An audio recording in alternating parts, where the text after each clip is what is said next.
برای همین انشاءالله خدا خواهد نماز خون شوی ارگینال شو. 5 وقت نماز در گردنت فرضه. 5 وقت نماز پر را کاملا خونی بنده خدا میشه. الا حواره نشو. تو خدا فریب کنه نمیتونی. انشاءالله خدا قد شوی مسلمان شو. مسلمان باش از تصدیق جانی با میگومد نه اقرار از تو نوک زبانی. مشو بنده نوک زبانی مبادا که در دوزخ دایم نمانی.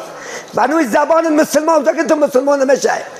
لا اله الا الله گفتی با زبانت دلت الله یکیش نه دلت محمد نه تصدیق نباشه تو مسلمان نیستی. تو حالی تو اسلام قبول نکرده. حالی تو اگر کلمه شهادت لا اله ندونی و 5 وقت نماز خون شویم نمازت قبول نیست. چون که یکم شهادت داده نه یکم لا اله الا الله محمد رسول الله گفتی اسلام قبول کردی.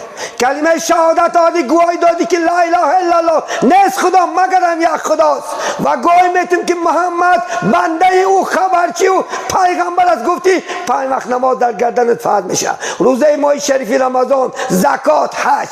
این حج 5 مسئله. ولی بعضی شنیدم بعضی به نمازم حج رفته است. نرو حج همونجا هم رسوا نکن. اول تو 5 وقت نماز خون و حج رکلام نیست. ما حاجی گوانت خدا خواهد دنگر کرده. خیال میکنه که بالا دستاخون میبرارنم بالای خدا خواهد با این نیت رفت حج تاج نیست. وای فرض الهیه وای رکلام نیست. وای فخر نیست اومده تو کروتای شیبت خدا خواهد. من حاجی گفتم امروز حاجی آمد یک سوال اومده است. حاجی هستن که میگه حج رفت آمده با زنشون رقاصگی دارن در بین مردم. روز سیاه با همون حجت تو حج رفتی خونه خدا دیدی بجای عبرت چیدن توی امر با معروف کردنت بجای خدا خود مردم و زنها را اختلاف در جامعه جمع نکردنت امروز تو خدا خود خود رقاصه باریش هم نه سهریش گرفته ساده. این تو نه مسخره بازی اسلام یا برای رکلام من خدا خود شما حاجیم گوان حاجی خدا خود پاکه در اونجا میبینی وقت حاجیه حاجی شیدی می خدا خود ارگینال شو 5 وقت نه بعضی هاش با جمعه نمیخونده. اما که رفته اونجا خدا خود گناه نال شی دچکا نال تمام سیاه کرد.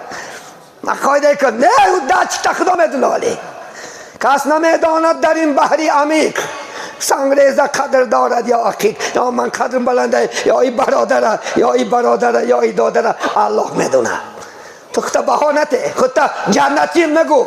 نه خدا میداد که جنتی که دوزخی. حالی